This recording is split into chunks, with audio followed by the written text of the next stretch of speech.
ao trabalho da 4ª Região.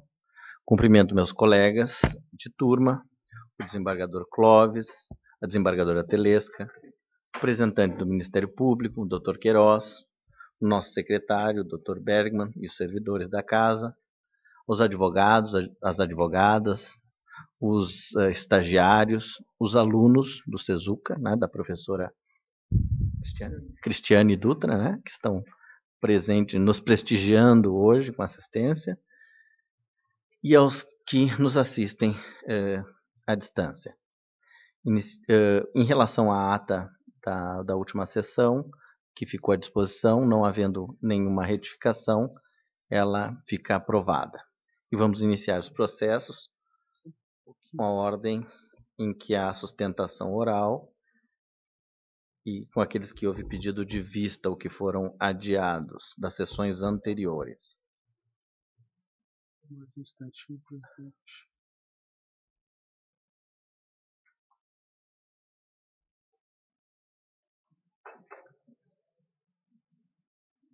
Conectar ali na plateia. Desembargadora Madalena, pois não? Não estou encontrando aqui.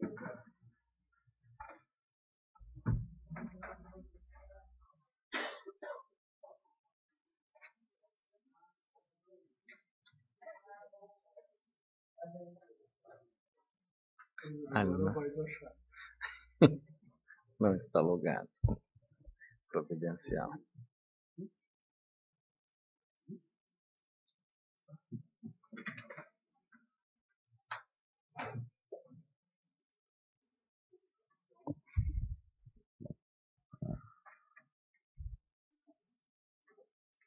Processo número 1 da pauta, 20.195-36 de 2017, sustentação oral doutora Ana Roberta Basso, pelo recorrente reclamante Loan Lunardi.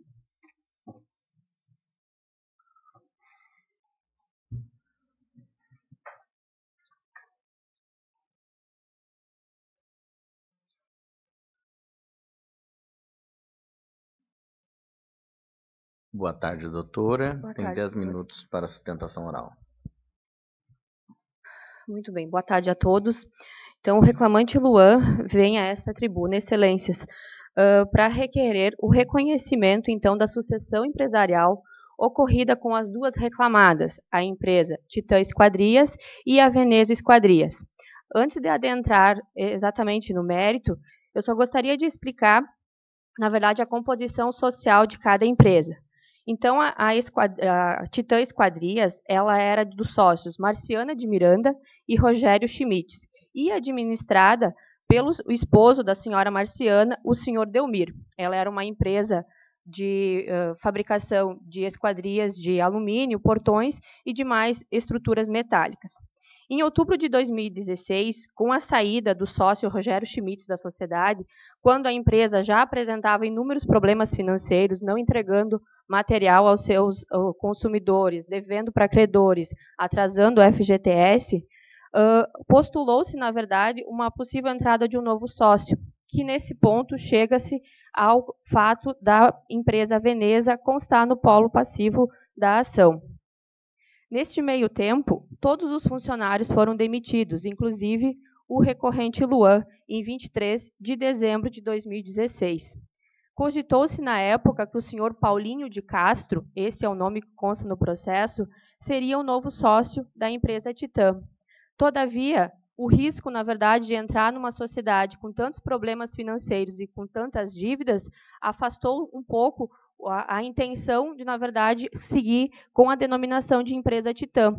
Então, por isso, a empresa Veneza, aberta em 30 de dezembro de 2016, adquiriu a maioria do patrimônio, inclusive utensílios de fabricação das esquadrias e máquinas, e sendo que os próprios funcionários da empresa Titã, nesse meio tempo, fizeram toda a instalação na atual empresa Veneza. Inclusive, alguns foram contratados posterior a isso, permanecendo como empregados diretos da empresa Veneza.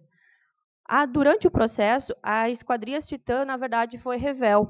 Por isso, o pedido de valorização da prova dos áudios, porque a todo o tempo do processo, o representante da empresa Veneza tinha conhecimento do paradeiro da empresa Titã, inclusive depositava quantias mensais sobre toda essa transação que foram realizada entre eles.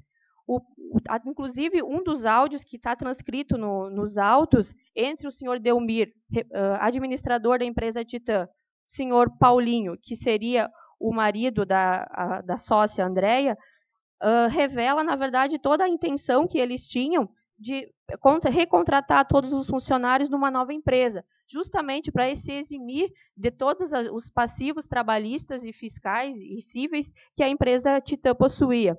Um dos áudios, inclusive, o senhor Delmir fala o seguinte: os funcionários nós não ia demitir, eles agora. Então, tu podia ter deixado eles na Titã, então, para não dar todo esse rombo aí, e tu disse, vai lá, demite tudo, para poder contratar aqui, e agora vai dar esse furo aí? Então, na verdade, o que se revela é que a empresa Veneza só existe, na verdade, em razão do fechamento da empresa Titã, assumindo, na verdade, toda a ficha de clientes, funcionários, inclusive comprando os maquinários que impulsionaram o seu negócio com um preço bem abaixo do mercado. A todo o tempo, mais uma vez eu ressalto, Excelência, a empresa Veneza sabia do paradeiro da empresa Titã, não revelando isso nos autos, porque com certeza ele beneficiaria, não seria responsável pelo crédito de tantas rescisórias e parcelas trabalhistas que estão sendo postuladas na Justiça do Trabalho.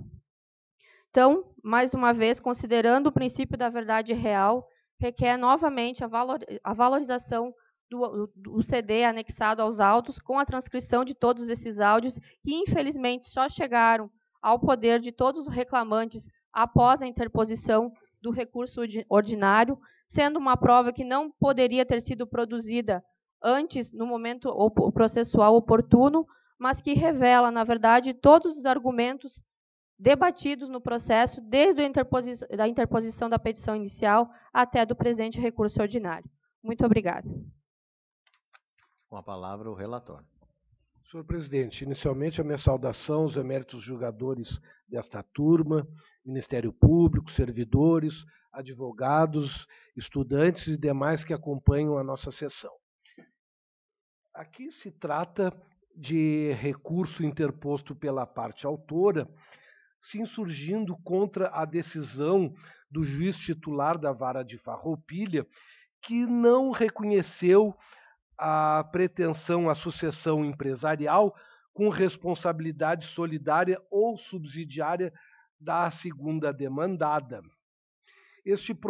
E ainda se trata de devolução de empréstimo que foi julgado na origem não ser competência da Justiça do Trabalho para julgar a pretensão de devolução da importância de R$26 mil emprestados à recorrida Titã. Este processo já foi adiado em julho, quando estava na pauta, em virtude da juntada pela parte autora de transcrição de mensagens trocadas no aplicativo WhatsApp entre a sócia da primeira ré, Titã, com a Ângela Maria Mangoni. Após as devidas vistas, eu inicialmente não conheço da juntada desses documentos, na esteira do entendimento da súmula número 8 do TST, no sentido de que a juntada de documento na fase recursal somente se justifica quando provado o justo impedimento para sua oportuna apresentação, ou caso se refira a fato posterior à sentença, não sendo nenhum nem outro do caso dos autos. No mérito, quanto à sucessão empresarial, responsabilidade solidária ou subsidiária, o juízo de origem rejeitou a pretensão por ausência de provas. Eu estou concordando com as devidas vênias, a procuradora, com o exame já procedido na Vara de Farroupilha, no sentido de que, embora a segunda demandada tem adquirido alguns maquinários e contratado alguns empregados da primeira, isso por si só não é prova suficiente a demonstrar a ocorrência de sucessão empresarial, a que alude os artigos 10 e 448 da CLT, atraindo a responsabilidade solidária ou subsidiária da segunda recorrente. Entendo que o direito foi devidamente examinado, assim como a prova, não havendo qualquer reparo na decisão hostilizada. Quanto ao pedido de devolução de empréstimo por incompetência da Justiça do Trabalho, eu também, pedindo às vênias à procuradora, que ocupou muito bem a tribuna, sustentando as suas razões, mas a minha convicção é no mesmo sentido de que, se tratando de mútuo, aqui refoge a competência desta Justiça do Trabalho, constante no artigo 114 da Constituição Federal, que é bem claro, né? Não se trata aqui de dissídio nem individual coletivo entre trabalhadores e empregadores. Então, também chego à mesma conclusão para negar provimento ao recurso ordinário também nesse aspecto. Portanto, o meu voto é não conhecer os documentos juntados pelo autor após a sentença e, no mérito, negar provimento ao recurso ordinário interposto pela parte autora. A desembargadora Telesca revisa. Eu também cumprimento a doutora pela excelente sustentação oral, mas eu acompanho integralmente o voto do relator, tanto na questão do documento da existência de prova de sucessão e ainda da incompetência em relação da matéria. Eu também cumprimento a doutora e o relator, estou acompanhando o relator precisamente em razão da prova que consta dos autos. Então, considero da mesma maneira que o relator que não houve prova da aquisição do fundo de comércio. Então, fica julgado nos termos do voto do relator, doutora. Muito obrigada. Obrigado, boa tarde. Pois é. Processo número 2 da pauta, 21.083-39 de 2017. Inscritos o Dr. Jason Kell, que declinou, e a doutora Tanise Gaitkowski Vendrúsculo, pelo recorrido reclamado Itaú Unibanco. Está presente a doutora Tanise?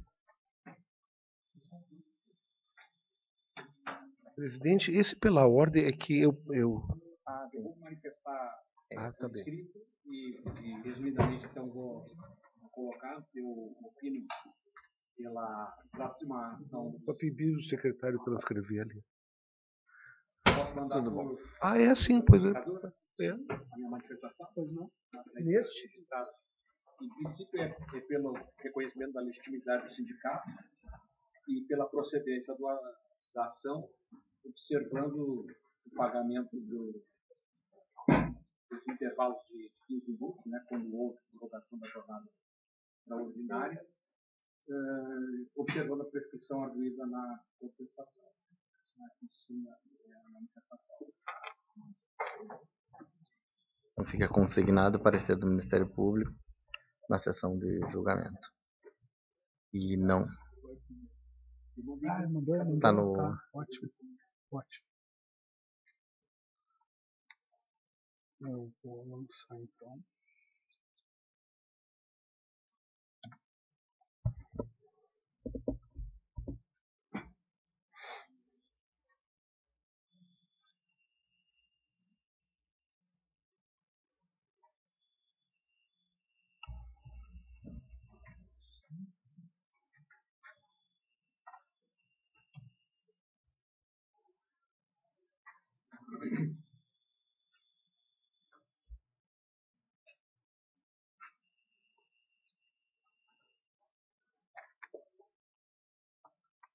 Destino da sustentação oral, senhor secretário? Não compareceu. A doutora Tanise não está aí, né? Não. O Jason. Ele desistiu. Ok, só vou lançar aqui a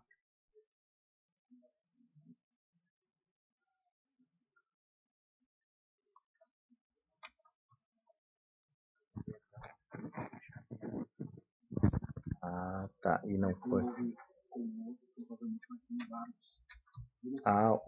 O Ministério Público está alertando.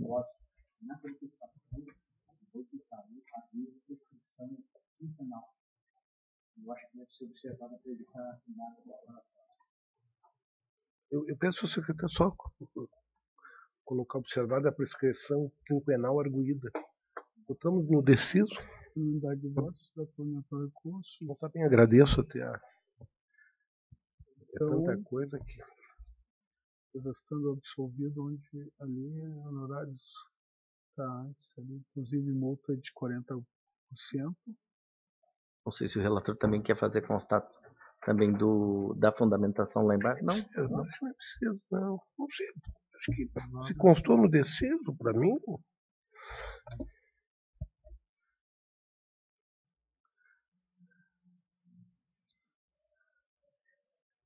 Eu até poderia, mas eu acho que... Eu cumprimento o desembargador Salomão, que integra a nossa turma agora, em participação especial. E vamos dar preferência aos processos em que o desembargador Salomão é relator.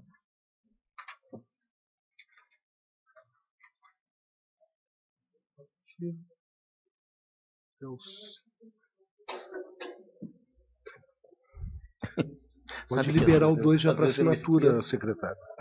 Pode liberar o 2 para assinatura. Está liberado para assinatura o 2. Ah, ok. Eu não esqueço. Estou opinando, mas quando a gente Meu último. volta aqui em cima. Se eu olhar aqui, eu vou olhando na hora. Processo número 142 da pauta, 20.784-5 de 2014. Sustentação oral, Dr. Maurício Miller da Costa Moura. Passo a presidência ao desembargador Clóvis. Inicialmente, saudando o desembargador Salomão, dizer da satisfação sempre da presença de Vossa Excelência nesta turma. Constando ao senhor secretário, Dr. Maurício, não se encontra presente? Não se encontra. Vossa Excelência já apresentou. Aqui são embargos declaratórios, né? Eu já passo de imediato a palavra à desembargadora Telesca. Eu também não tenho nada a opor. Fica aprovado, então, por unanimidade, na forma apresentada pelo relator. Da proposta apresentada, encerrado o julgamento. Temos uma questão. Desembargador Clóvis, o próximo processo, o Dr. Bernardo Estrela Brandi solicitou. Agora não sei o que fazer. A presidência do desembargador Alexandre agora. Ah, sim, desculpa. Devolvendo a presidência ao desembargador Alexandre. O que é? Ele solicitou que ficasse, como ele está atendendo a um outro processo em outra turma, fosse passado para o final da pauta. Pois aí. Temos. Porque não tem mais nenhum, né? Pois Tem o máximo que se poderia fazer é o 147 antes, que é uma preferência só, que eu acho que... Não, 147 antes. Então, ele disse ao menos a turma que ele estaria? Quarta turma. Quarta turma. Não sei se... Eu deixo o desembargador Salomão esperaria um pouquinho. Regulamentares. Eu vou assinando aí, já vou assinando. Tá, e tem o 147, que eu acho que tem houve sustentação oral, né? Não, esse é só preferência. É só preferência. E aí? Já apregoado. Eu acho que os advogados até, inclusive, já... A doutora... Já viram? Não. A doutora Kerlen? Carolina. Não, viram, mas eu... E o doutor Felipe eu vi, né? Mas sim, a doutora Kerlen... Eu achei que seria interessante confirmar. Sim. Estão presentes? Não. Não, já. Já. Então, a palavra ao relator quanto ao 147. Presidente, essa é uma matéria que trata de vínculo de emprego, matéria conhecida, eu propus o voto mantendo a decisão de primeiro grau, negando o vínculo, por entender aqui não propriamente a ausência dos elementos que formam a relação de emprego, mas até porque eu próprio tenho decisões contra esse empregador em situações muito semelhantes, reconhecendo o vínculo, mas particularmente uma particularidade deste processo aqui, que não via aqui a prova da prestação do serviço. Então, nesse sentido, é a negativa do vínculo. Essa é a proposta de voto essa que foi vencida, e eu já fiz a devida anotação, a adaptação do acórdão, determinando assim o retorno dos autos à origem para apreciação dos demais pedidos formulados na iniciativa. É nesse sentido, presidente. Eu estou revisando, eu trouxe a divergência, a questão é de um vínculo, a discussão é sobre um vínculo de um corretor de imóveis e, embora em tese seja uma atividade que normalmente não haveria vínculo, eu entendi que nesse caso restou configurado o vínculo de emprego, em especial pela atividade fim, enfim, o voto é extenso e depois as partes podem examinar com cuidado. Passo já de pronto ao desembargador Clóvis a palavra. Senhor presidente, quando se envolve aqui o exame de vínculo de empregatício ou a existência dos elementos caracterizadores dos sujeitos da relação de emprego previsto no artigo 2º e 3º da CLT, sempre há, como diz a doutrina, uma zona gris, onde a gente tem uma certa dificuldade, na medida que o artigo 442 da CLT, que fala do contrato de trabalho, ele, na realidade, ele é muito impreciso quando diz que corresponde. Na realidade, o contrato de trabalho dá início à relação de emprego, né? Então, a gente sempre vai o que é o empregado, o que é o empregador. E é consabido que o autônomo é aquele que trabalha para si, com uma multiplicidade de beneficiários, sendo dono da sua organização, quer dizer, sem qualquer subordinação jurídica, dependência hierárquica e econômica, quer dizer, com ampla direção da própria atividade profissional. Então, a gente tem casos como esse, quando corretor de imóveis, a gente tem examinado caso a caso.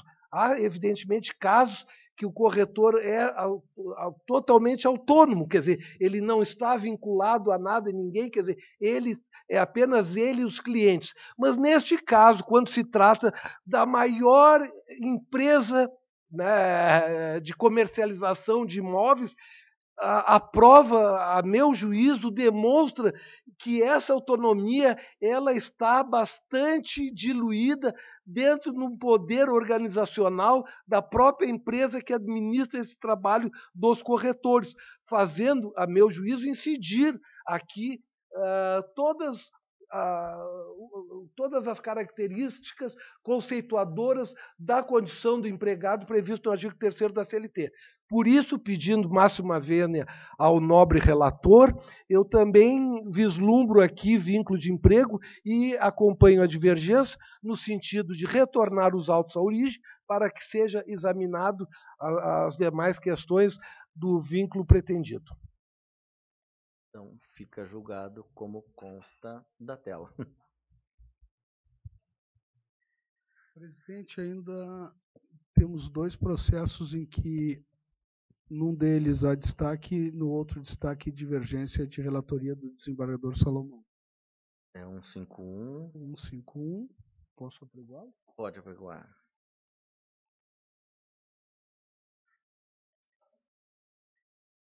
O 151 já tá adaptado, deciso, já está. É uma pequena, ínfima divergência.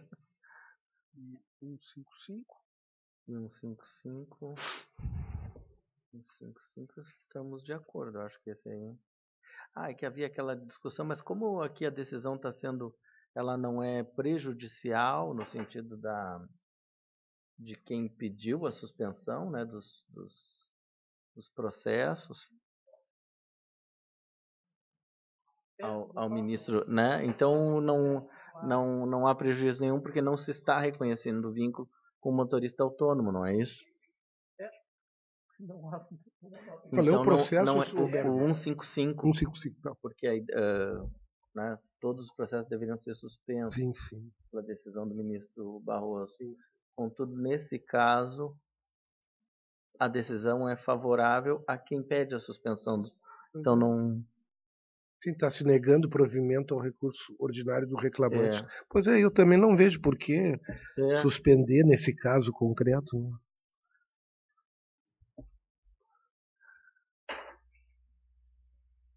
Está se reconhecendo a condição de motorista autônomo. Não.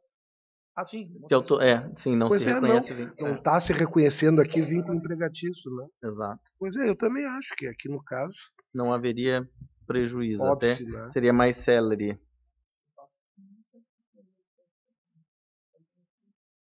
Estou concordando. Não há nenhum outro, né? E tem só alguma notícia do... Segundo o... descendo. Já estaria descendo. Seria ainda, teríamos o tempo das assinaturas. Eu vou assinando. Tá. Já estão todos apregoados, desembargador. Então podemos seguir. Aqui.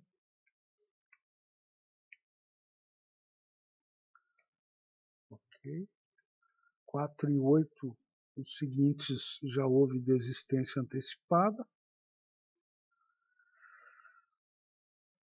Processo número 12 da pauta, 21.005-5 de 2016, sustentação oral do Dr. Fábio Ferronato Matei, pelo recorrente reclamante Inácio Martins da Silva. E o próximo já é a videoconferência. 15? Não?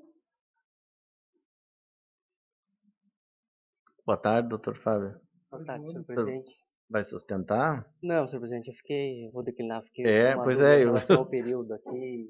Eu estava tentando ver o que eu vou declinar mesmo. Não tenho nenhuma divergência com o voto condutor. Embargadora Telesco? Também não. Então ficaria como... Você também, quando eu esqueci de examinar um item do recurso. Cumprimentando o doutor Fábio. Apregoamos, então, o pode 146? Já, pode ser. Havia notícia, mas não há presença. Processo número 146 da pauta, 21.337. Chegou. Doutor...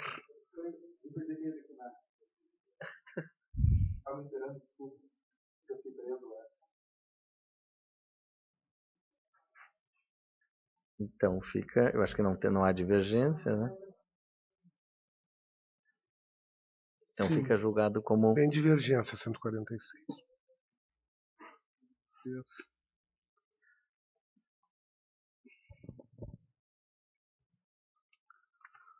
Processo número 15 da pauta.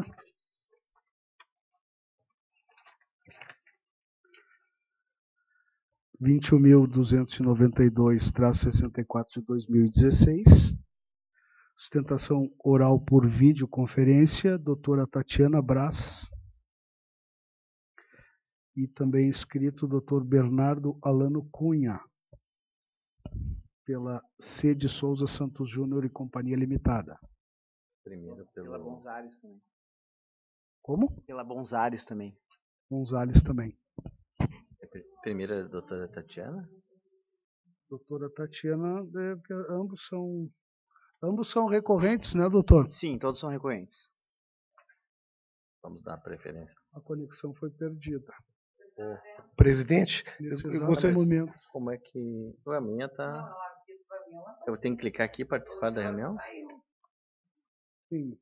Presidente, até enquanto está fazendo aqui a ligação na videoconferência, eu acho que um comentário pertinente de fazer até aos estudantes que estão nos ouvindo é que aqui alguns julgamentos a gente tem feito assim praticamente pelas divergências, é que o relator já, antes da sessão, já distribui a sua proposta de voto aos demais julgadores, o voto é revisado, é analisado pelo terceiro julgador e, não havendo qualquer divergência, que nós já consideramos aprovado. Só para saber que a gente, né, já foi devidamente examinado, ponderado, inclusive pelo Ministério Público também, e que nesse caso até já se manifestou em sessão também, num caso que entendeu pertinente, só para que eles entendam que estamos fazendo com toda a cautela, né? Bem lembrado, desembargador Clóvis. Eu Obrigado. havia me esquecido. Mas é exatamente isso. Nós examinamos antes os processos, é feita a proposta de voto. Na semana anterior são feitos os debates.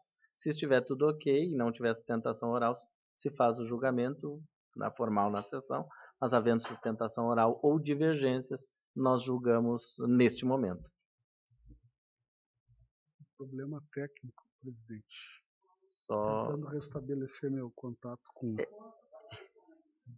comigo, não sei qual foi o problema. O Queiroz está logado?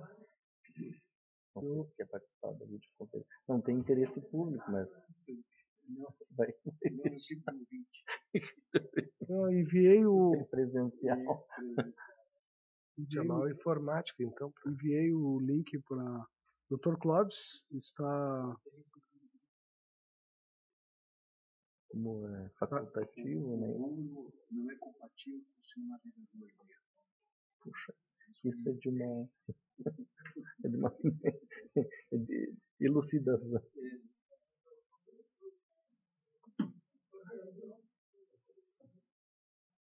E como é que... Eu vou pedir ajuda aos universitários? Se eu consigo resolver. Temos vários aqui. Poderíamos ouvir o... Sim, mas a doutora não vai ouvir lá. Ó. Estabeleceu. Mas tu não... Bom, tu... Tem problema de transmissão. Doutora Tatiana, por favor. Agora tá. Falta a doutora Tatiana. E agora a doutora... Não, a doutora Tatiana está aqui para mim. Não, está, mas não...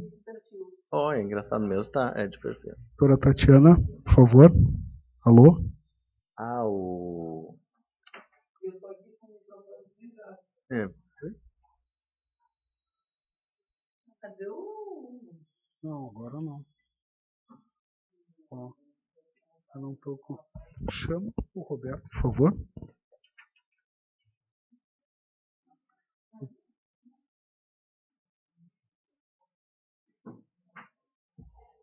Também, presidente, eu acho que merece registro aqui que o tribunal aqui tem se valido de videoconferência a fim de que os advogados do interior ou de qualquer outra localidade possam também participar do julgamento e também agora de forma regimental o plenário virtual naqueles processos mais singelos e que não há qualquer divergência, que já são julgados também com mais celeridade e sempre com cuidado com a qualidade das decisões. Então, é um avanço, um exemplo que a Justiça do Trabalho gaúcha está dando para toda a justiça brasileira. É verdade. Ela olhou e não percebeu que... É que estão todos aqui com o microfone... Não, é que eu acho que ela desligou o áudio dela, mas deve ter desligado também o áudio da sessão. Alô? Alô? Essas de videoconferência a gente deveria deixar ou para o início ou para o fim. Para não... Acho que para o final, de repente, para não... É melhor seria que acaba atrapalhando não, toda... aí teria que... Ou então chamar o pessoal da informática, né? Sim, só que ela não está... Eu poderia ligar para ela. Ela está aqui bem atenta.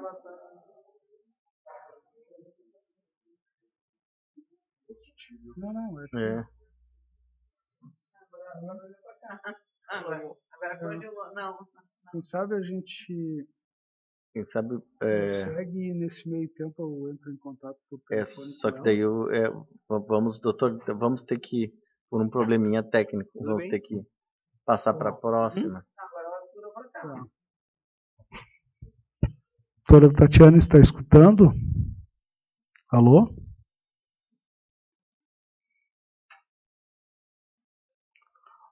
Alô? Alô? Pois é. Alô, doutora Tatiana? Oi, Paulo? Pois não, estamos agora no momento da sustentação oral.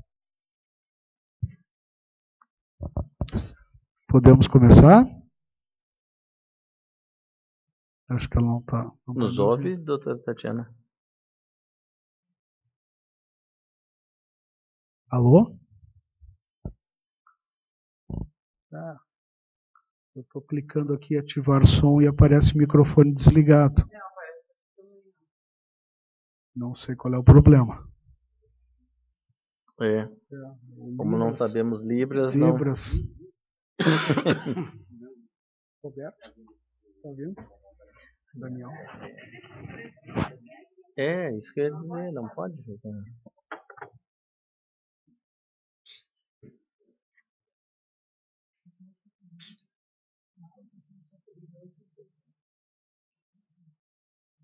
Embargador Salomão, liberado 146.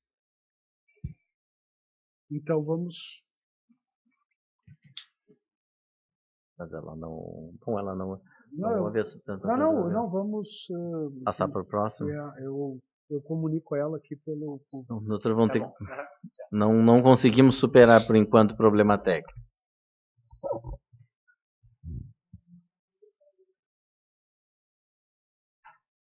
O microfone está desligado, eu não consegui.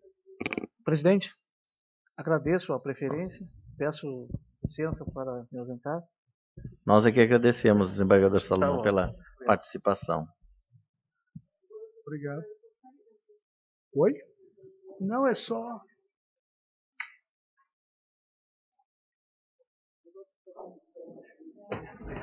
Obrigado.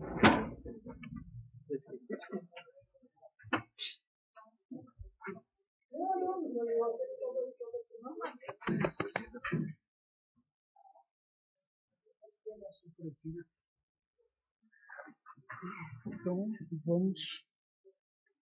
Adorei. Esse é o 17, é com o Dr. Fábio, né? É, que apenas não tive a oportunidade de exibir, porque se tratava de recurso adesivo. Ah, sim. Processo número 17 da pauta, 21.606-2 de 2016. Doutor Fábio.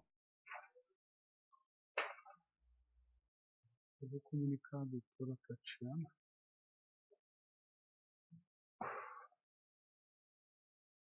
Senhor presidente, eu também não vou sustentar. Quando visualizo ele aqui a primeira vez, eu declino. Esse não há... Tive a oportunidade de vê-lo. Esse não há divergências também. Também é. Eu acompanho o voto.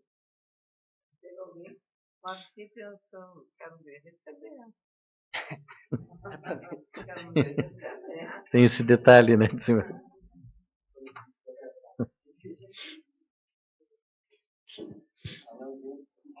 É. Mas... Estamos fazendo a nossa parte, né, doutor Fábio? Que a conciliação também não sai, né? Não sairia. É.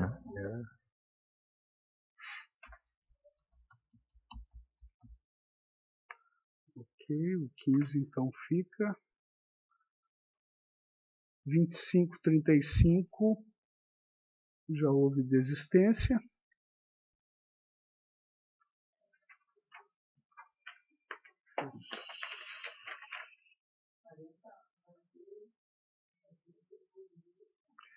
O 40 teria o... Eu acho que... Então, quem sabe eu peço vista antes da sustentação, para já não... é o Dr. Fábio de novo.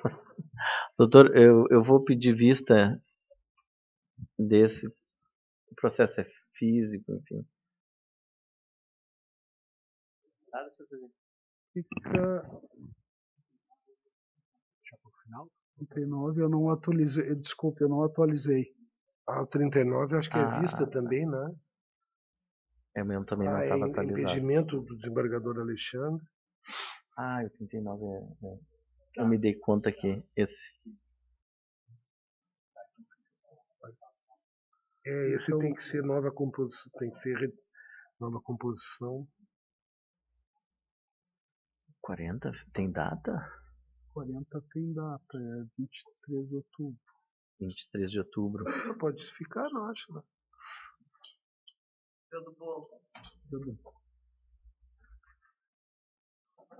Então 40 fica para o dia 23 de outubro. Doutor Fábio. Tá bom. Era isso que eu tinha, essa boa sessão. Obrigado, boa tarde. Parte 39. Desculpe, doutor Paulo Eduardo, eu não havia trazido a minha planilha. E esse tem o registro de impedimento do... Ele vai ficar adiado para o dia 3 de outubro.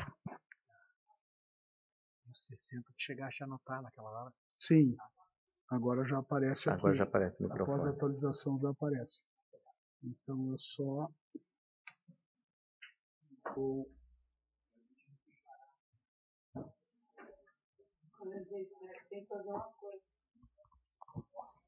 Pois é.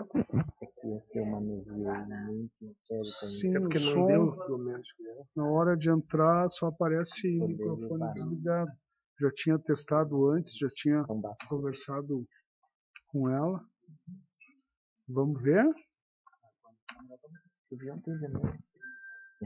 Quando você postou, Não, eu queria avisá-la, mas aqui aparece, já vou te mostrar. E aí eu fui olhar. Eu vou terminar de fazer essa... Pronto. Verdade.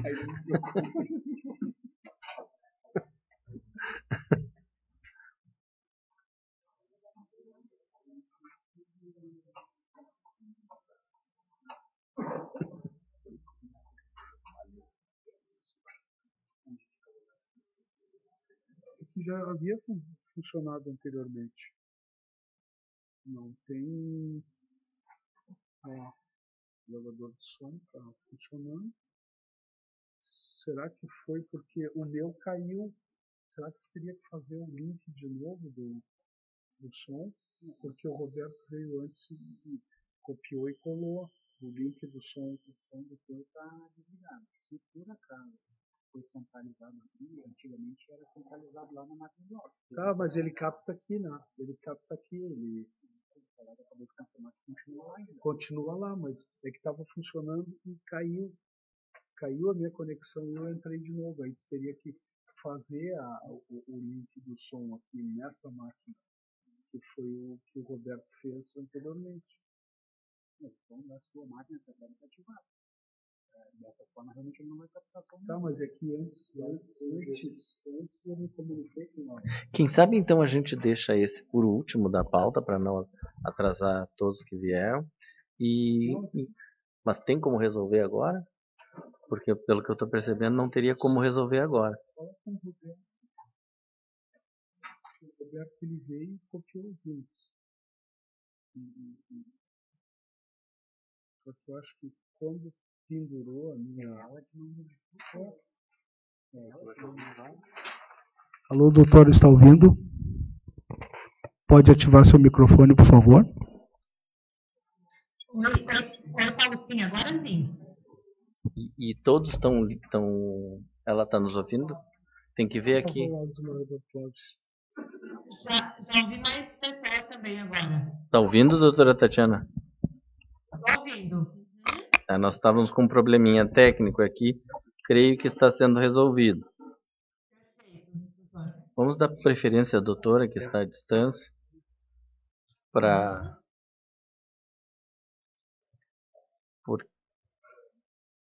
Vamos lá, então. Vou apregoar. Todos estão... Processo número 15 da pauta, 21.292-64 de 2016. Sustentação oral por videoconferência, doutora Tatiana Braz, pela recorrente reclamada B2L, Comércio do Vestuário. E doutor Bernardo Alano Cunha, por C. de Souza Santos Júnior.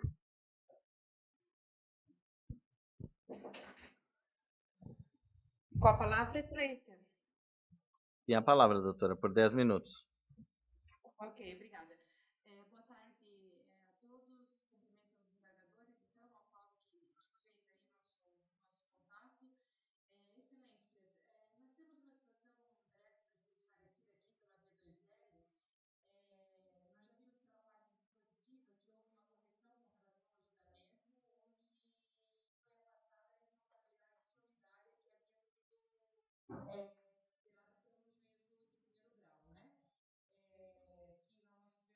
extravertida porque havia sido apenas de responsabilização subsidiária. Isso já foi sanado, né? A única situação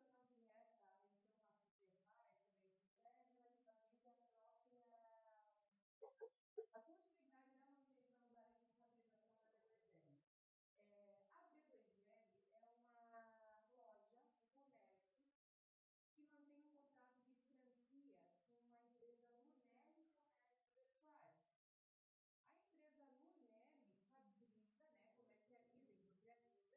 A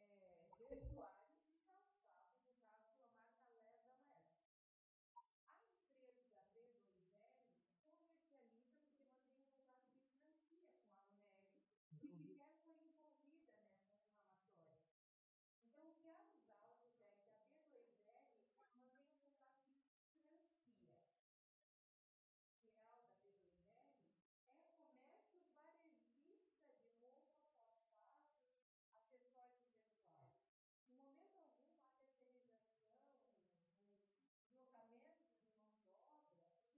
que mantém um contrato de franquia com uma empresa Lunelli Comércio Vestuário. A empresa Lunelli fabrica, né, comercializa, industrializa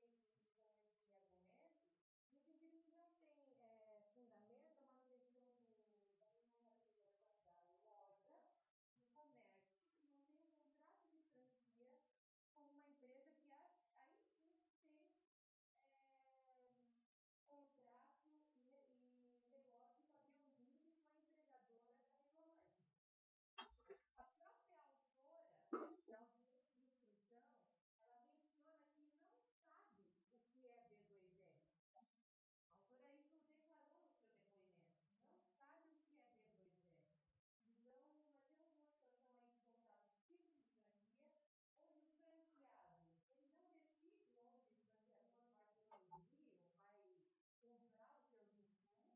A própria autora da audiência de instrução, ela menciona que não sabe o que é B2L. A autora isso declarou no seu depoimento, não sabe o que é B2L. Então, nós temos uma situação aí de contrato típico de franquia,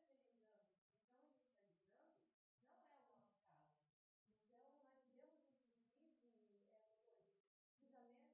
os seus insumos,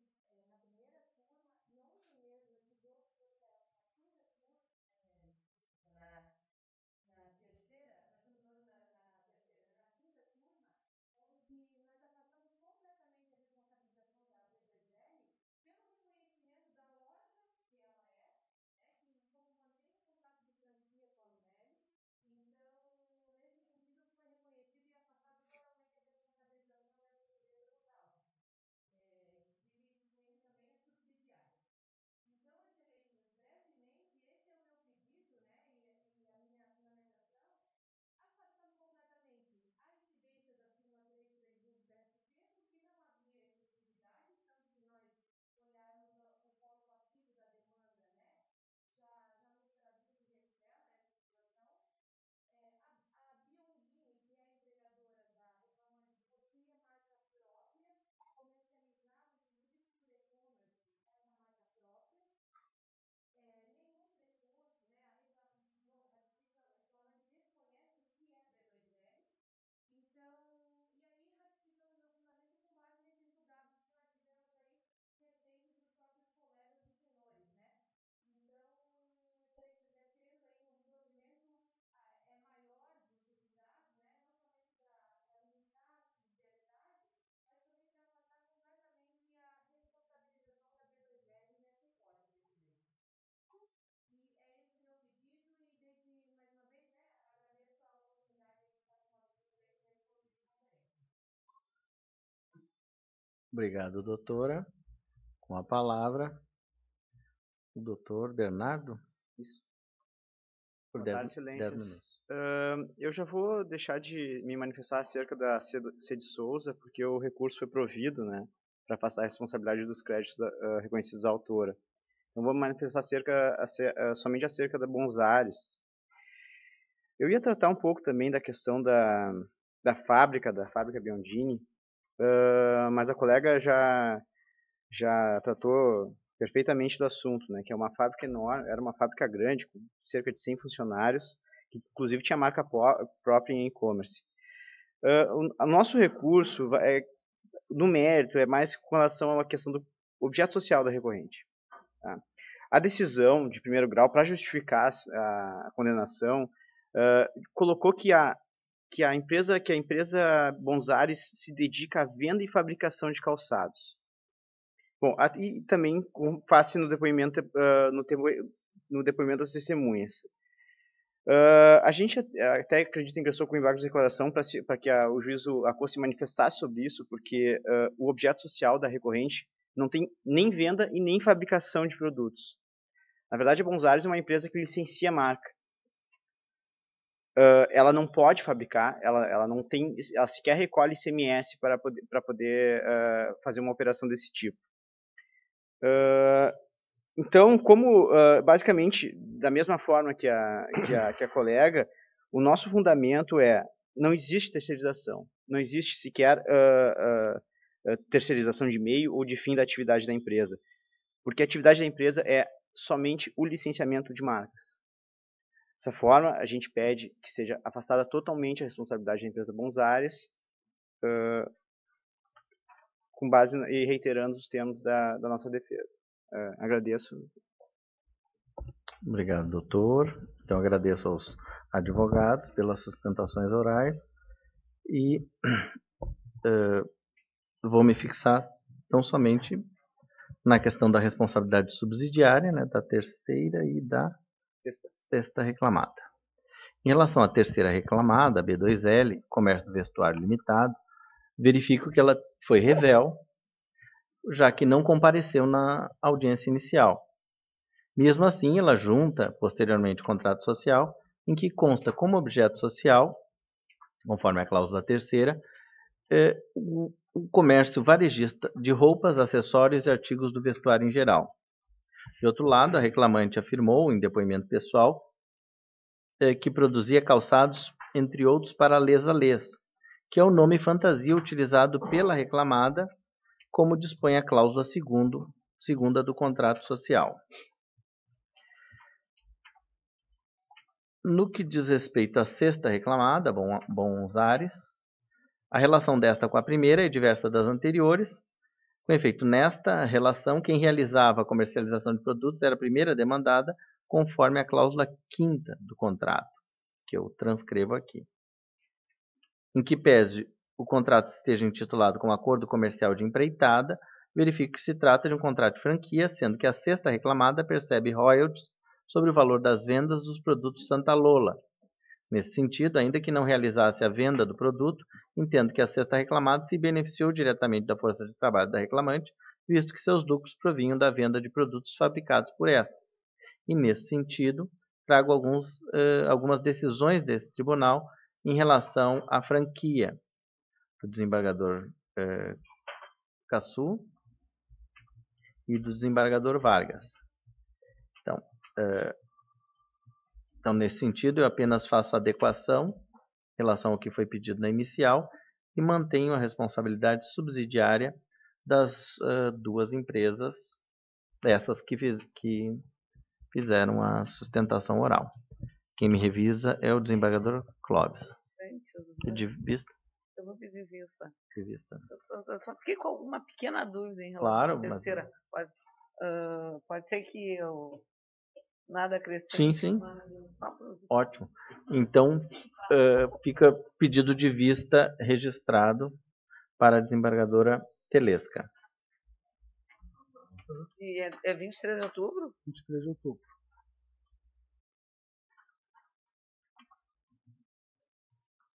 É porque eu não sei nem se aquilo que ela disse que tem uma outra empresa no meio aparece nos autos, né? Pois é, então... exato. É sempre bom ter uma Quem sabe até a gente não entende de forma diversa. Obrigado. Doutor, obrigado. Boa tarde.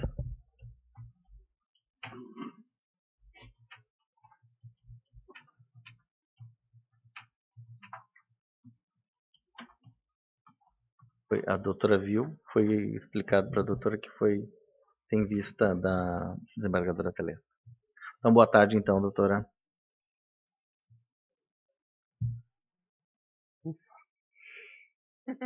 Foi. Conferência. Estava vencido. Ai, Fábio já foi também. mas eu gosto dessa sessão de conferência. Está aqui, ó. A gente não é para lado nenhum. Ah, sim. 39 adiado. 40 adiado. 47 a indicativo, né, eu falei, já havia antecipado ao doutor Luiz Felipe Duarte, que haveria a possibilidade de encaminhamento ao Sejusc. Ao Sejusc. Então, nós todos vamos ajudar a fazer esse acordo. Eu acho que processo 47 da pauta, 20.227-38 de 2016, sustentação oral, doutor Luiz Felipe Duarte. Ele vai fazer a sustentação. Está presente.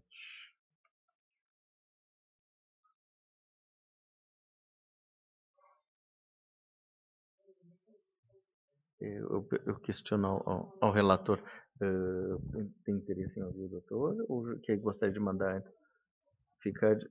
Quem sabe ele já está aqui, e não sei se o doutor é do interior. Na verdade, eu sou das reclamadas. Exato. Pois é. É porque é uma sugestão aqui de um processo ser remetido para o Sejusc, para a conciliação. Mas eu acho que poderíamos ouvir até o doutor, né? O doutor já tem ciência aqui da minha proposta de voto, né? E eu acho que é mais... Na verdade, eu não tive acesso, doutor. Ah, tá bem. Ele está É porque bloqueado. ficou no azul claro. Ah, tá bem. É. Mas quem sabe ouvimos, presidente. Pode, eu não. Eu acho que aí pelo menos já esgotamos essa etapa de sustentação, sem prejuízo de a gente, né? Eu até gostaria de ter acesso, daí para ver se eu eventualmente eu posso até declinar, se for o caso. Acho que é bom o senhor sustentar, porque a minha proposta é desfavorável ao que o senhor... Doutora, eu que sugeri até, eu acho que vamos conciliar. Vamos tentar, Tudo que envolve. Acho que era... Eu estou entendendo, já adianto aqui, eu estou entendendo que não era apenas um vínculo doméstico, mas também tinha atividade inserida dentro né, do trabalho rural. Meu voto é nesse sentido. Por isso a sugestão de tentar ver uma conciliação, né, é uma grande probabilidade de ser. Meu voto é nesse sentido. Né? Não sei como votos... Há uma grande probabilidade que seja por isso que confirmado. eu sugeri que, como a meu juízo aqui não era apenas uma atividade estritamente doméstica, é que eu entendo que uma conciliação seria interessante para ambas as partes. Por isso a sugestão, meu voto é nesse sentido, presidente. Podemos? Sim, podemos ouvir o doutor. Então tem a palavra, doutor, por 10 minutos. Bom, excelências, eu vou me ater então a essa questão, passando até que havia uma preliminar no recurso, né, que deve ter sido, acredito eu, superada, mas não deixo de fazer menção a toda a situação que envolve o caso, né, uma sentença de interdição da segunda reclamada, com um reconhecimento, inclusive, num declínio cognitivo dela desde 2013 aí, e constando no laudo, inclusive, referência a problemas psicológicos dela desde uma adulta jovem, muito antes, inclusive, das declarações que juntam ali no recurso, que os recorrentes juntam, que o recorrente junta como fundamento para o pedido de reforma da decisão. Com relação, enfim, à atividade desenvolvida por ele, eu reitero o próprio documento de D573, B822, de folhas 150 a 152, em que há a referência expressa e o reconhecimento expresso do autor quanto à atividade restrita à de motorista da segunda reclamada, e faço menção também à prova testemunhal produzida que corroborou esse documento, reproduzida na sentença, que sequer nesse sentido seja mantida. Eu vou só referir as testemunhas, excelência, até para não tomar o tempo. O senhor testemunha José Albenir Primon foram citadas na sentença, Osmar Alebrante, próprio contador, e a testemunha Leome Palma dos Santos. Todos eles corroboraram o que já havia ali sido posto no documento. Então, nesse sentido, e me atendo só a essa questão que Vossa Excelência levantou e que encaminhou a sua solução de voto, é que as reclamadas requerem a manutenção da sentença. Eu sou eu faço uma retificação, na realidade, como é agropecuária, entendi, mas eu estou reconhecendo o trabalho urbano e não doméstico tão somente.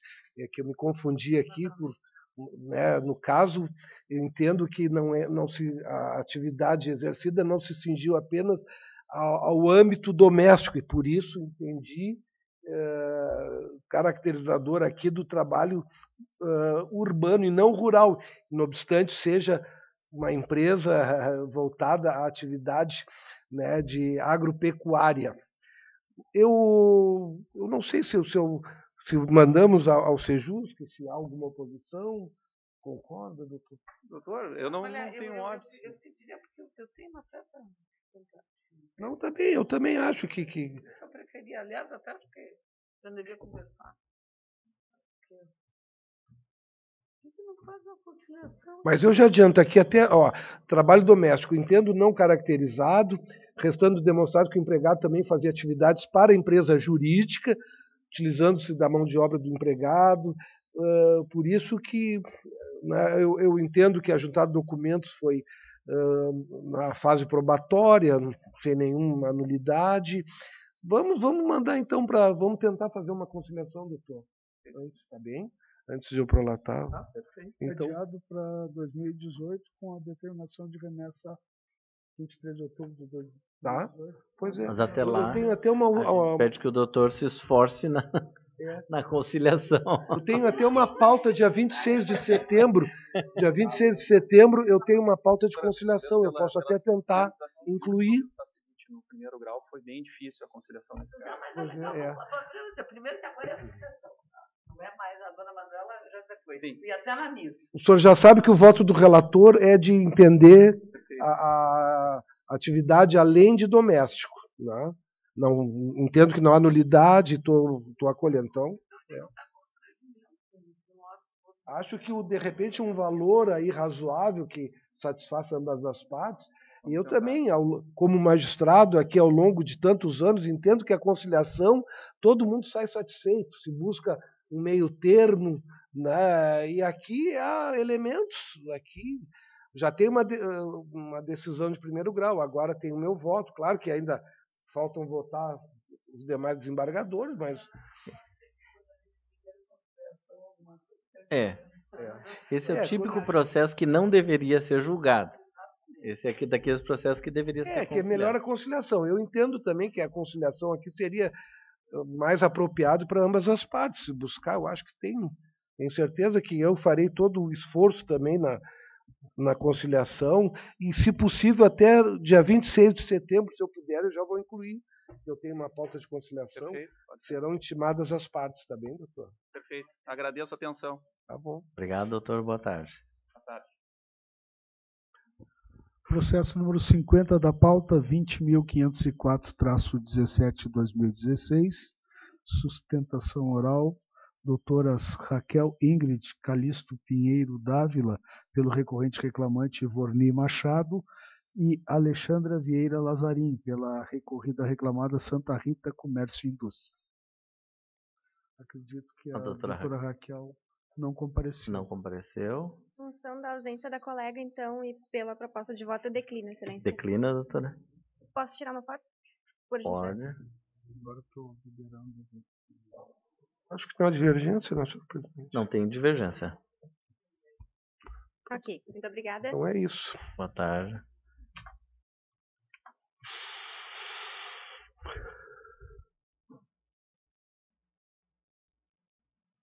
Processo número 60 da pauta.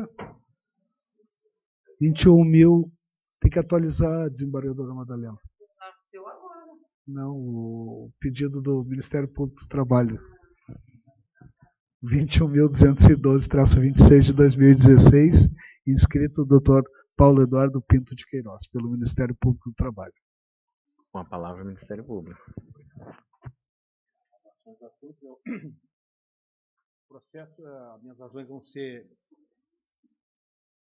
breves. Trata-se de uma ação civil pública ajuizada pelo Ministério Público do Trabalho em razão de denúncia encaminhada pela Vara do Trabalho de Santa Cruz do Sul, flagrando em 4 processos diferentes, reclamatória trabalhista, pedido de pagamento de diferenças salariais em razão de desvio de funções de empregados lotados como agentes administrativos na Corsã. Essas pessoas faziam, em desvio de função, atividades que não eram concernentes à sua contratação, eram atividades de maior qualificação, elaboração de relatórios, pareceres, organizações de demanda, controle de horas extras, que são compatíveis com outros cargos dentro da organização da Corsã. Muito bem. Nós sabemos aqui pelo dia a dia que a Corsã ela vem sendo reiteradamente demandada e condenada ao pagamento de diferenças salariais por desvio de função. A sentença determinou que reconheceu a existência dessa irregularidade, a CP, e determinou o pagamento de uma multa de R$5.000 por infração, toda vez que a Corsã vier novamente incorrer nesse erro. Acontece que essa condenação é para o futuro. No passado, houve pessoas que tiveram prejuízos, e esses prejuízos que nós consideramos de dano moral coletivo não está sendo indenizado, não foi reconhecido pela sentença, e agora o voto do Dr. Clóvis também não reconhece como devido esse dano moral coletivo. Pois muito bem, a minha argumentação é no sentido de que os prejuízos são reiterados, ocorreram no passado. Se individualmente cada um desses reclamantes foi indenizado, há uma série de outros trabalhadores que não vieram à justiça. E mais ainda, a própria desrespeito da Corsã por determinar que pessoas realizem trabalhos fora da sua qualificação, que fizeram concurso, atenta contra a isonomia dele, contra a moralidade e contra a eficiência do serviço público. E isso não pode, deveria ser, agora vai ser punido, mas daqui para frente, mas o passado deveria ser indenizado a toda a sociedade, até porque o que tem visto é que a Corsã ela contrata servidores agora como agente administrativo e outros como os agentes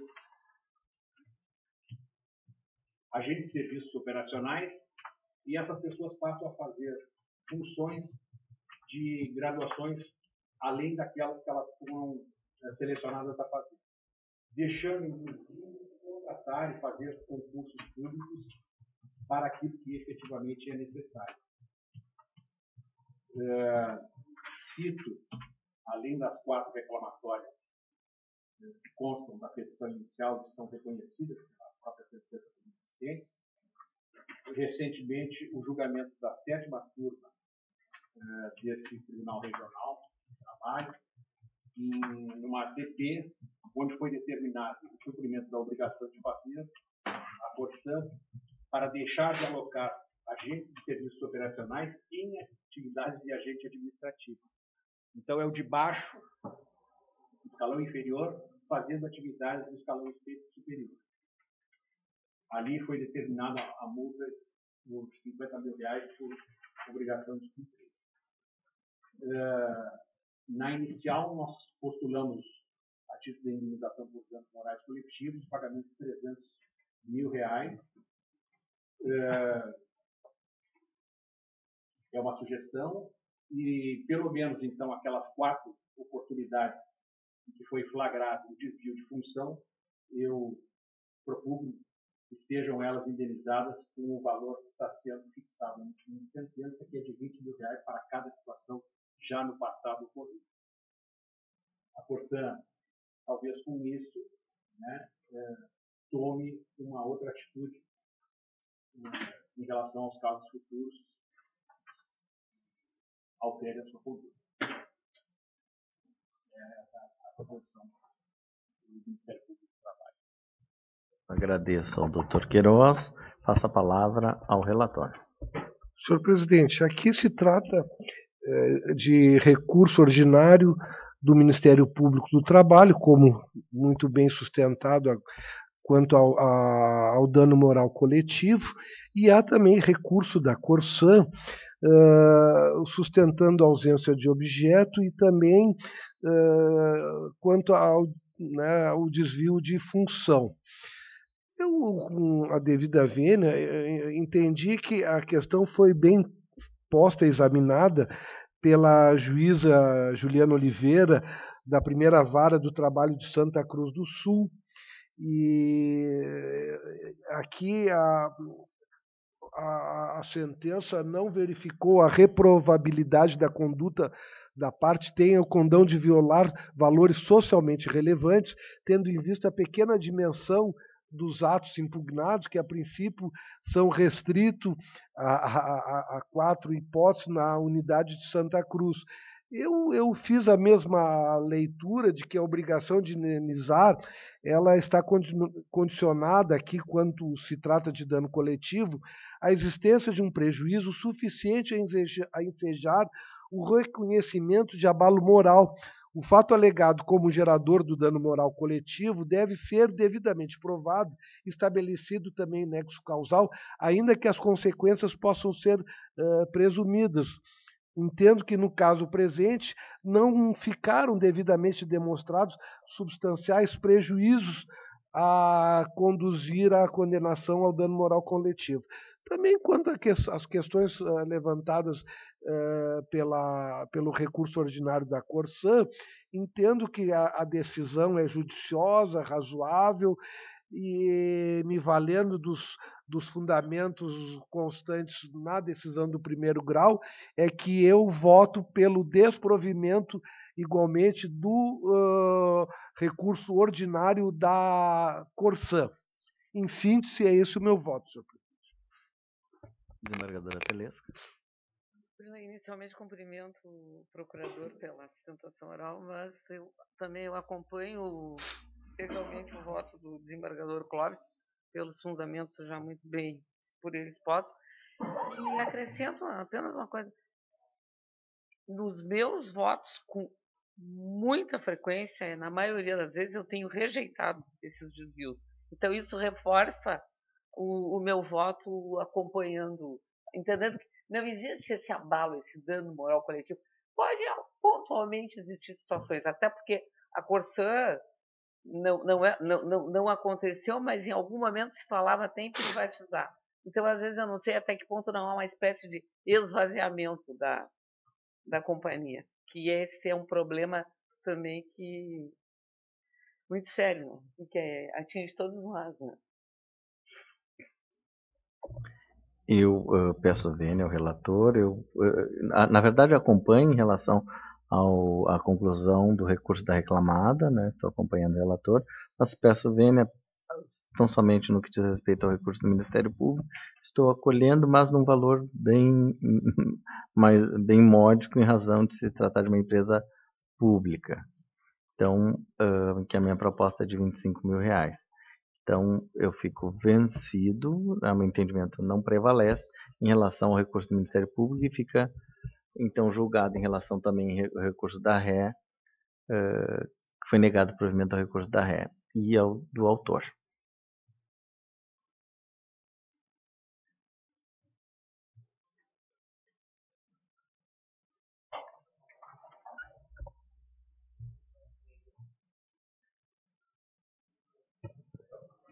Processo número 86 da pauta, 21.074-32 de 2017. Sustentação oral, Dr. Eduardo Dil do Amaral. Pela recorrente reclamada, Fundação Universidade de Passo Fundo. É que eu estava vendo, tinha muita gente para sustentar.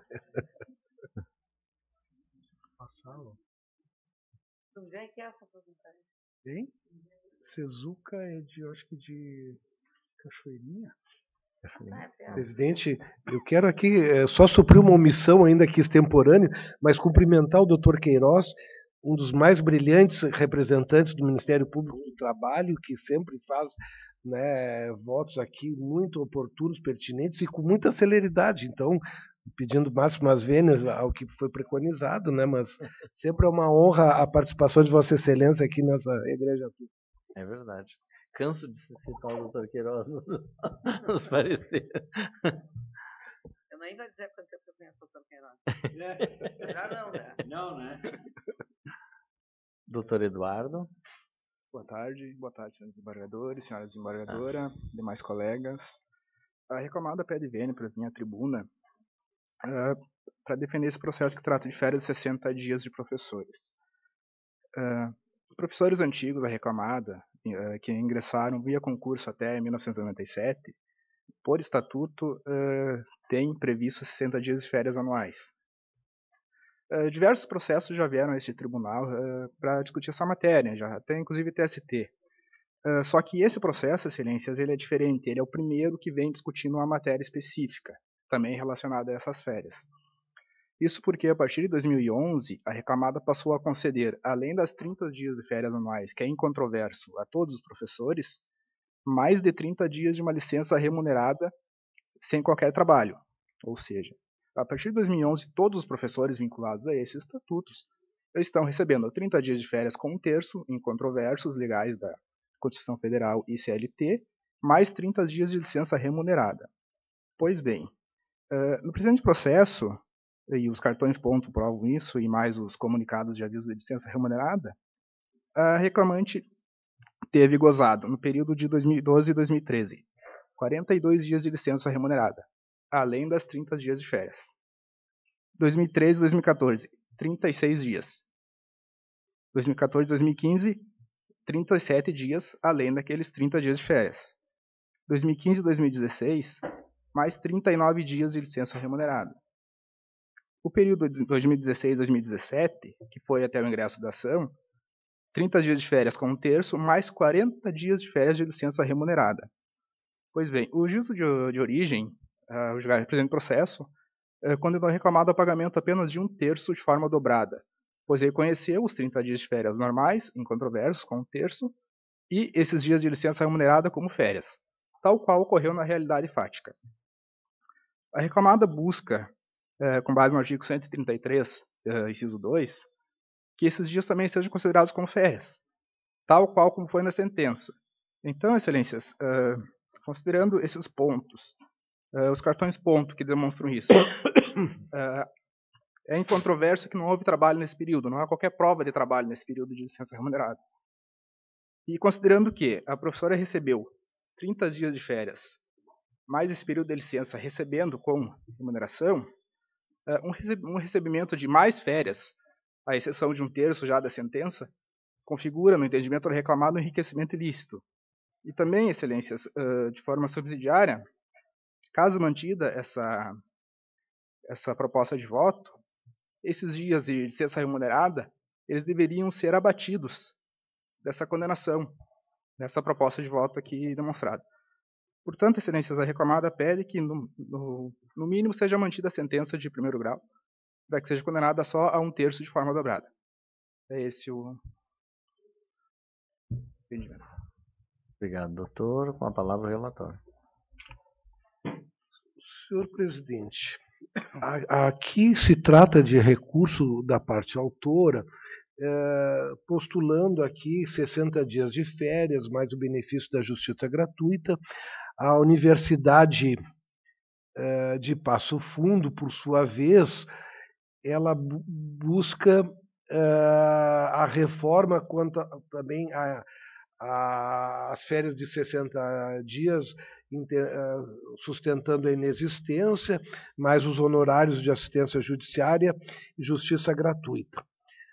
Eu examinei aqui, se trata de um professor e contratado em 1º de agosto de 81 como professora da graduação e pós-graduação, lotada na FAED como professor titular. A apresentação ajuizada em 21 de agosto de 2017, contrato permanece ativo, a sentença pronunciou a prescrição quinquenal, o período não prescrito teve início, portanto, em 21 de agosto de 2012.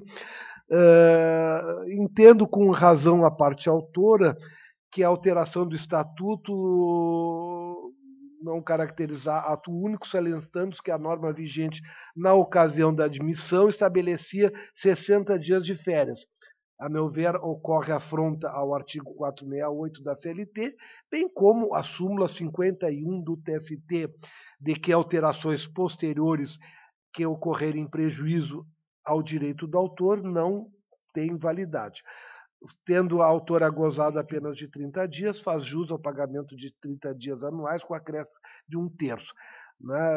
Há já, inclusive, decisões deste egrégio tribunal nesse sentido, de férias de 60 dias da Universidade de Passo Fundo, que eu transcrevo aqui no meu voto, e por isso é que eu provejo o recurso da parte autora, com observância da prescrição pronunciada, para entender aplicável o Estatuto do Professor de 79, com a condenação da parte demandada aos pagamentos de 30 dias de férias, com 1/3 calculado sobre o valor da última remuneração, de forma dobrada aos valores vencidos, de forma simples para a última parcela.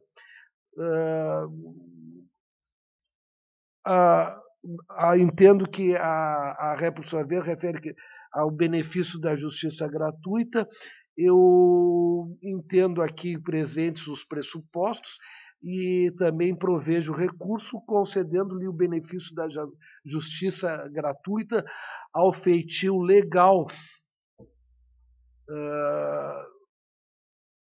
Faço os prequestionamentos aqui requeridos, E então proponho o provimento do recurso da autora, observada a prescrição denunciada, pela aplicação do Estatuto do Professor de 79, condenar a universidade ao pagamento de 30 dias de férias anuais, com 1/3 observado o artigo 142 da CLT, forma dobrada e vencidas, mais o benefício da justiça gratuita, e negando o provimento do recurso da parte ré, valor da condenação acresce em 6.000, e para mim férias é isso, é licença remunerada, e aqui já com uma previsão do tempo da admissão do autor, que não pode ser suprimida, já que aderiu à bagagem jurídica do trabalhador, conforme a lei e a jurisprudência, inclusive simulada pelo Colendo do TST. É como voto, presidente. Desembargadora Telesco. Eu estava e ainda estou acompanhando o relator. Eu estou pensando nessa licença remunerada paga. Sim, se a desembargadora Telesco permite o valor pago. Sabe por que eu não mandaria, porque licença remunerada não é férias. E aquela disposição que a CLT... Não, compensar. Sim, porque não concedeu. Exato, e aquela disposição da CLT que diz que o trabalhador perde as férias é quando é mais de 30 dias. E mais, não é férias porque não teve um terço. Então, aquela própria disposição da CLT, quando vem a Constituição, ela deixa de ter eficácia, entendo eu. Então, uma coisa é licença remunerada, outra coisa é férias. Não sei para que inventa. E isso não quer dizer que também não possa, em tese, ser chamado para reunião. Não foi pago na época própria, etc. Eu não sei por que inventam essas modas. É que, na verdade, é para não pagar um terço de férias. Exato, é para não pagar um terço, e aí depois pedir a compensação. Uma questão de ordem, o porquê de que foi isso aí é porque tem um acordo coletivo firmado com o sindicato dos professores lá atrás. Em razão disso que foi... Mas não pode, Eu estou confundendo. É que nós temos aqui sempre julgar pela norma mais favorável, a condição mais benéfica e a anterioridade, quer dizer, toda a questão anterior mais benéfica tem que ser mantida e a alteração não pode, né, posterior. Eu não teria como, né, licença remunerada. Não, eu acho que bem pertinente aqui a manifestação do desembargador Alexandre, quer dizer, não há por que compensar com situações distintas, né? Não, exatamente. Não dá. Então fica julgado como proposto pelo relator. Eu vou pedir uns 5 minutinhos para uma licença. À vontade. Não remuneradas.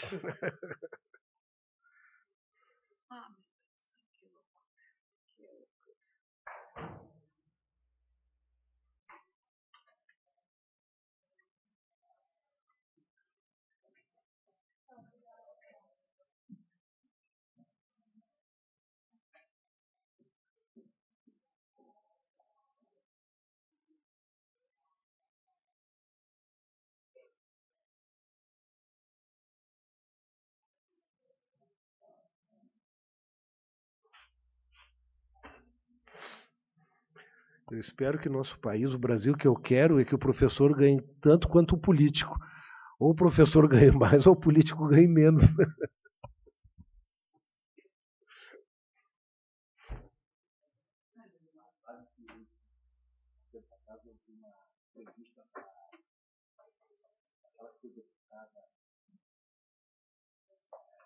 Federal, também foi secretário de Educação, Esther Grossi, do cabelo colorido. Ela disse que ganhava como professora tanto quanto juiz. Viu só? Mano. Antigamente era. Duas coisas. Primeiro que o juiz não ganhava tão bem, e o professor ganhava bem melhor. Não, mas eu digo com essas. Como uma coisa que for.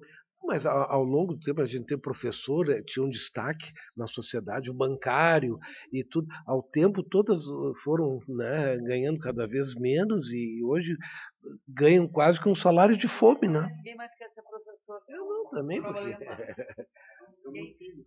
Que bom, parabéns. É que é muito bonita a vocação, mas a gente tem que pagar conta, se alimentar, morar, se vestir, né?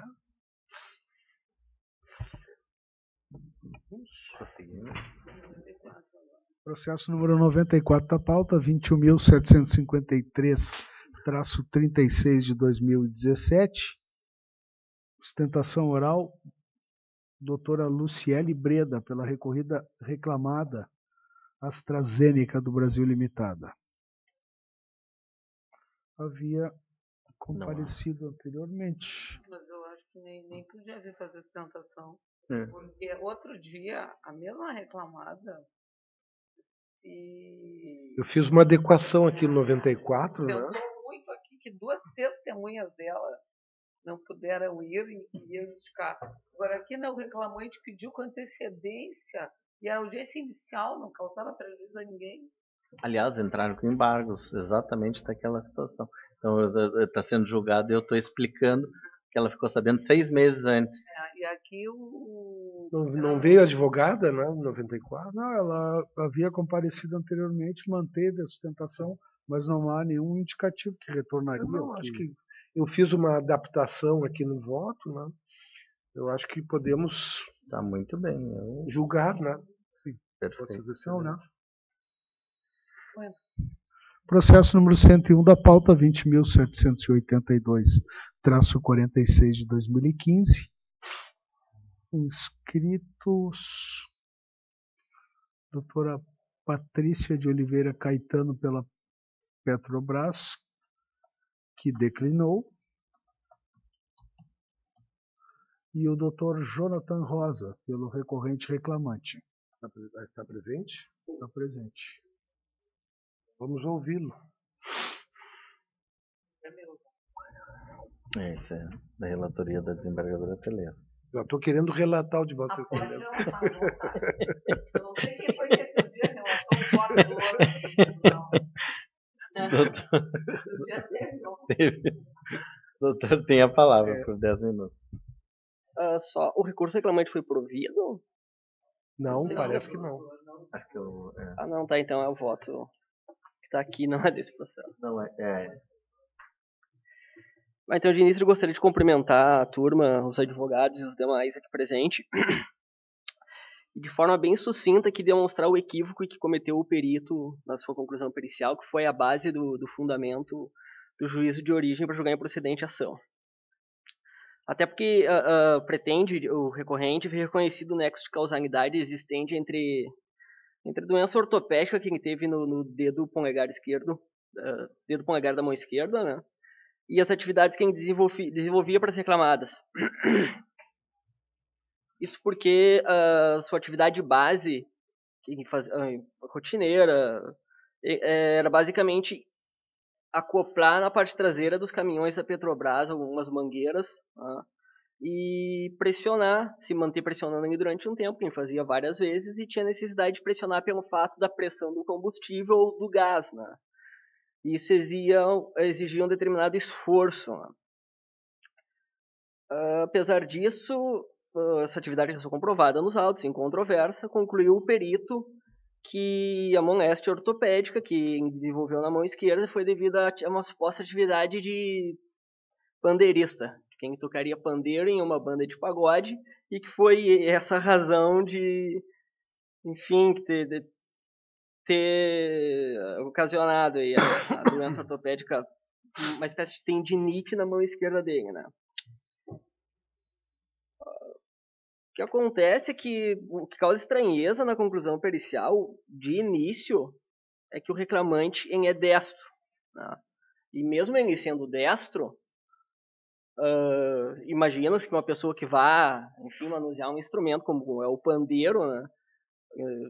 Não vai desenvolver uma tendinite, que, enfim, é uma modalidade de tendinite, né, na mão esquerda, até porque ele vai contundir o instrumento com a mão direita, né.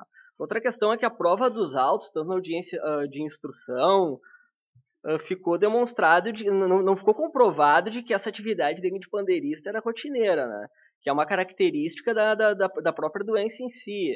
Tem que ter ali atividade repetitiva, diária, e isso não consta nos autos, é uma coisa que surgiu apenas no laudo pericial, até então essa questão de quem tocava pandeiro, não existia isso antes, né? E a prova testemunhal é contundente no sentido de que o reclamante exercia essa atividade uma vez por semana, no máximo, né? Se não bastasse isso, causa estranheza também o fato de que o reclamante gozou do benefício previdenciário na modalidade acidentária, né? Retornando para a empresa, depois do gozo do benefício, trabalhando poucas semanas na empresa e percebendo um novo benefício pela mesma questão. Retorna para a empresa, trabalha poucas semanas, passa a perceber novo benefício pela mesma situação, né? E isso ocorreu 3 vezes. Todas as vezes em que ele deixa de exercer a atividade laboral que ele cumpria para as reclamadas, a situação dele retorna ao normal. Imagino eu que quando ele está em gozo do benefício, né, isso não impede ele de manusear um pandeiro, se fosse essa a situação, e ainda assim ele retornava para a empresa, e quando ele retornava para a empresa, ele enfrentava novamente o problema tendo que voltar para o benefício. Então, só pode estar atrelado às atividades quem desenvolvia na empresa, porque senão seria diferente. Tanto é que na ocasião da perícia, como ele já havia sido despedido ali, ainda que tivesse gozado do benefício na modalidade acidentária, Na ocasião da perícia, ele já estava afastado há algum tempo da empresa e, conforme consta no laudo pericial, ele disse, não, atualmente a situação está controlada e eu não tenho mais nenhum problema relacionado na minha mão esquerda. Então, se fosse de fato atividade de pandeiro, que foi o que ocasionou a moléstia na mão esquerda do reclamante, não teria por que ele ter controlado assim que se afastou das atividades reclamadas, assim como ocorreu todas as vezes. Né? Então, com base nessas razões, eu espero aí ver a reforma do entendimento de origem para que se tenha justiça. Com a palavra o relator. A relatora, perdão. Só sempre eu tenho aqui a seguinte, o reclamante ele se afastou de longos períodos de tempo de prestação de serviço para reclamada. Não o laudo é taxativo, em que não existe nem nexo causal nem concausal, e não foi produzida nenhuma prova em sentido contrário. E não é só o pandeiro, tinha um tantã musical, que eu não sei nem o que é isso, que ele também... por isso uma questão de ordem. Na verdade, esse é um laudo médico taxativo. Pouco tempo de efetiva prestação laboral. E ainda tem essa questão do instrumento. Eu não tenho prova que me permita decidir de forma diversa. Assim como também não tem prova de... Eu estou acompanhando, eu reviso, eu estou acompanhando. O grande problema aqui, como bem dito pela relatora, é a questão da prova. A prova que nós temos é uma prova técnica e ela é conclusiva em relação à inexistência de nexo. Então, não há muito o que fazer do ponto de vista processual. O desembargador Clóvis? Presidente, eu também entendo que, não obstante não esteja o juízo adstrito ao laudo, mas há necessidade de um convencimento probatório. No caso de moléstia, quando o expert aqui é taxativo na existência do dano, do nexo causal, há que se ter a prudência, a cautela de ter assistente, pedir um segundo laudo. Cumprimento do Dr. Jonas, se esforça, eu acho que traz até argumentos aí que... Mas nós não podemos presumir no presente caso, como, por exemplo, no caso lá da mora reiterada do salário, quando é claro que há dano, né? Presumidamente a pessoa, né, sem o salário não tem sequer como se alimentar, afora outros danos materiais, mas o dano moral é presumível. Nesse caso eu não vejo como presumir, né, como pretende a parte autora, quando a prova está taxativamente em sentido contrário. Então, acompanho o voto da relatora e de Vossa Excelência. Então, fica julgado como proposto pela relatora, como voto da relatora. Diga.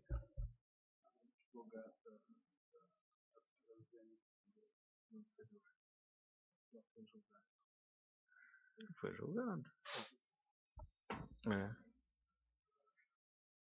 Podemos até perguntar para o cidadão, mas eu acho que o desembargador Clóvis, a procuradora da AstraZeneca, do 94, está presente, o processo já foi julgado, ela não estava aqui quando foi feito o pregão. Então, acho que não haveria como, mas, de qualquer maneira, consulto Vossa Excelência. Eu também não vejo como retroceder, presidente. Eu acho que né, estamos seguindo todo o rito e formalidades daqui da sessão. Acho que se a gente começar a retroceder os julgamentos, aí não vai mais ter fim, né? Doutora, já foi proclamado o resultado. Boa tarde, excelências. Até peço desculpa, tá? Porque eu desci no Sejus que só fazer audiência de conciliação aqui no quinto andar e já retornei, tá? Então... Não foi avisado aqui, doutora. Então... Já foi julgado, já foi julgado. Porque se tivesse sido...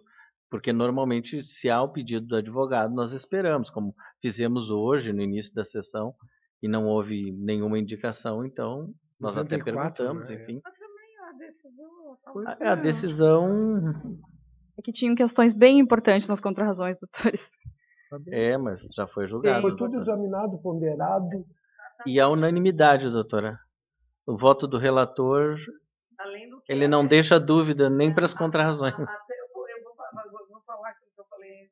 A AstraZeneca está querendo manter esse arquivamento e, no entanto, semana passada insistiu demoradamente que a ausência das testemunhas dela eram justificadas. Então, aliás, foi sustentado aqui na tribuna. Hoje estamos julgando os embargos e eu só não condenei porque eu acho que beirou a litigância de má-fé lá na origem.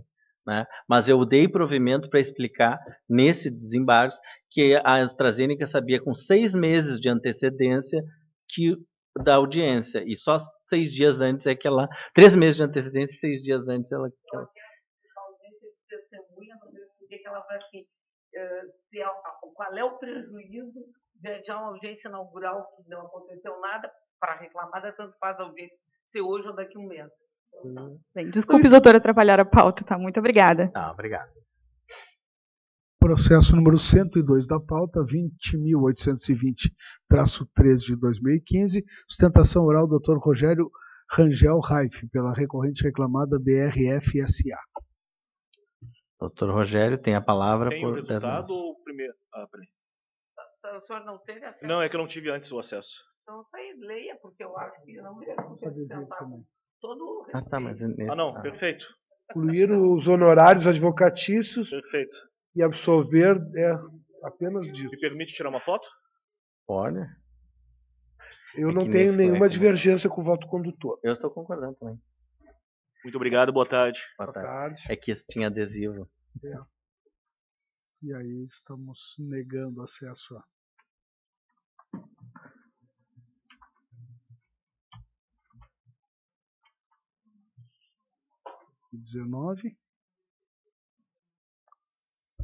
Processo número 119 da pauta, 20.654-58 de 2016, sustentação oral do Dr. Matheus Galarreta Zubiel e Lemos, pela recorrente reclamada, Hospital Nossa Senhora da Conceição.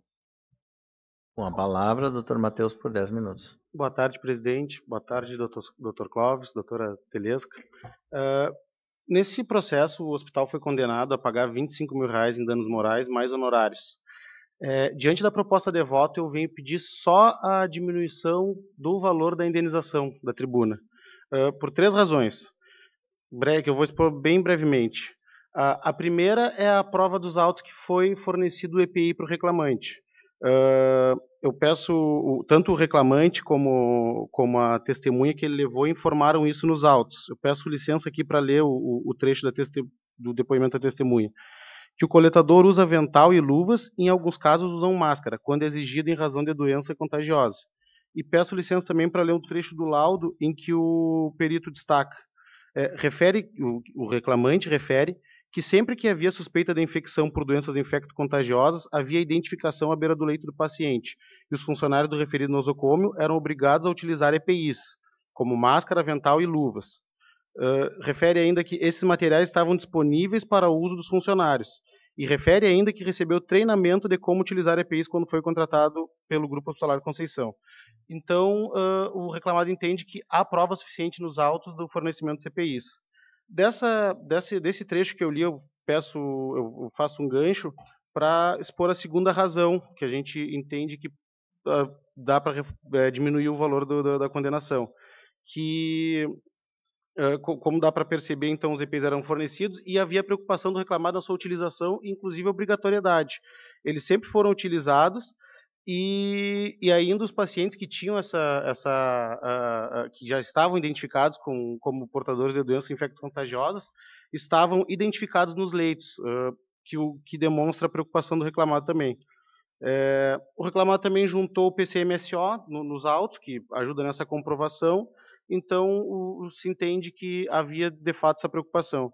E, por fim, excelências, o reclamante fez todo o tratamento, está curado e não restaram sequelas do tratamento. Nesses casos, a jurisprudência TRT costuma da experiência aqui que a gente tem, né, condenar em R$ 5.000. E dessa vez a condenação ficou em 25. O que acaba destoando um pouco, e por essa razão a gente requer também a diminuição do valor. Muito obrigado. Com a palavra a relatora. Eu cumprimento, doutor. O hospital forneceu EPI, etc. Mas a verdade é que o reclamante contraiu tuberculose. Tuberculose é uma doença terrível que até pouco tempo atrás matava. Tá? Acho que R$ 25.000 já é um valor bem ponderado, porque se trata também de uma organização dedicada à saúde pública no Estado. Não, está claro que o ambiente hospitalar é propício para isso.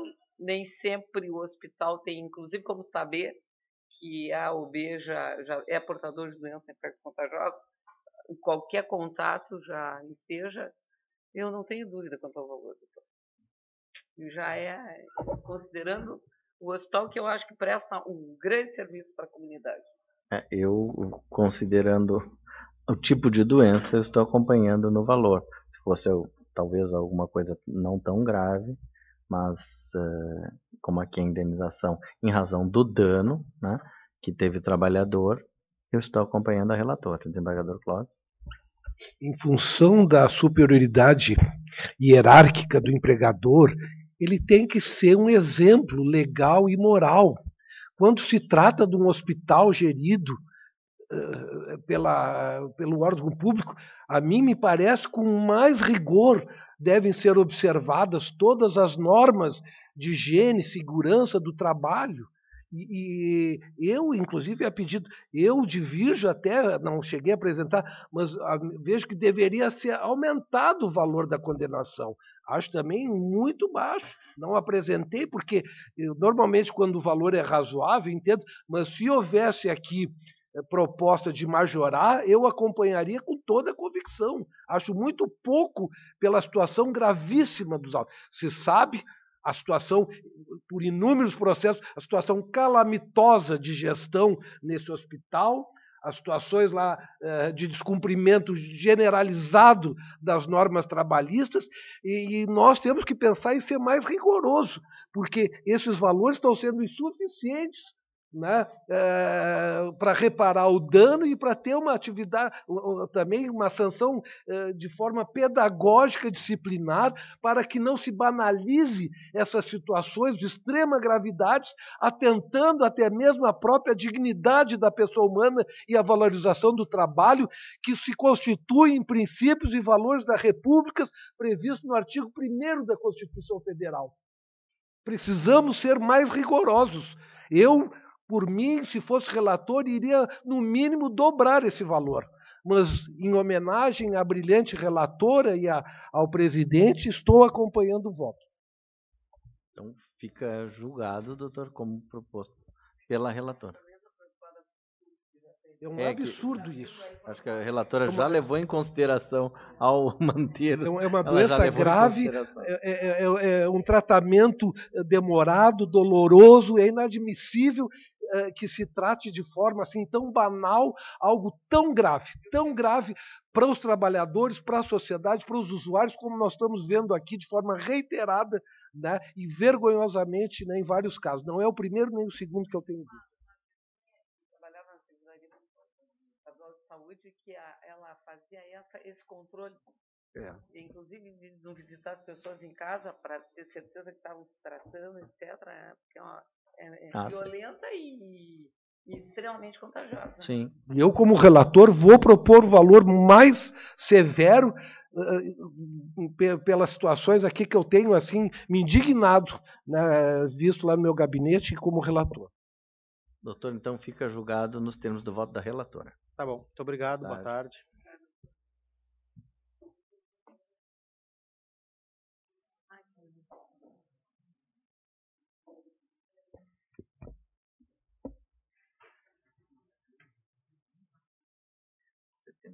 Tem uma... Encerramos, né? Encerramos as 70. Dr. Robson Otonelli está aí? Recorrida reclamada Angélica Quaresma da Silva.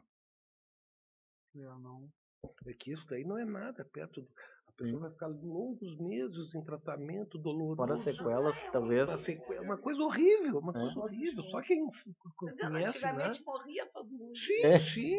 E hoje também, conforme porque é um tratamento muito doloroso, muito demorado e muito doloroso. Não é uma coisa assim... Não é uma gripe, né? Um resfriado, né? É uma coisa horrível. E ali a filha. Sim, ainda mata, porque se não houver um tratamento adequado, mata.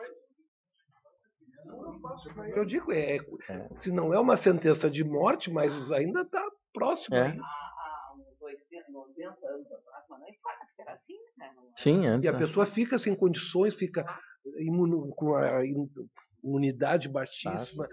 É horrível. Ainda o convívio. É horrível. Boa lembrança. Olha, demora muito tempo. Encerramos então a sessão com sustentações orais. A gente fica só agora com as divergências internas. Sim. São alunos? São, ainda estão aguardando. É do SESUSC também? SESUC? Estes da UBRA. Da UBRA.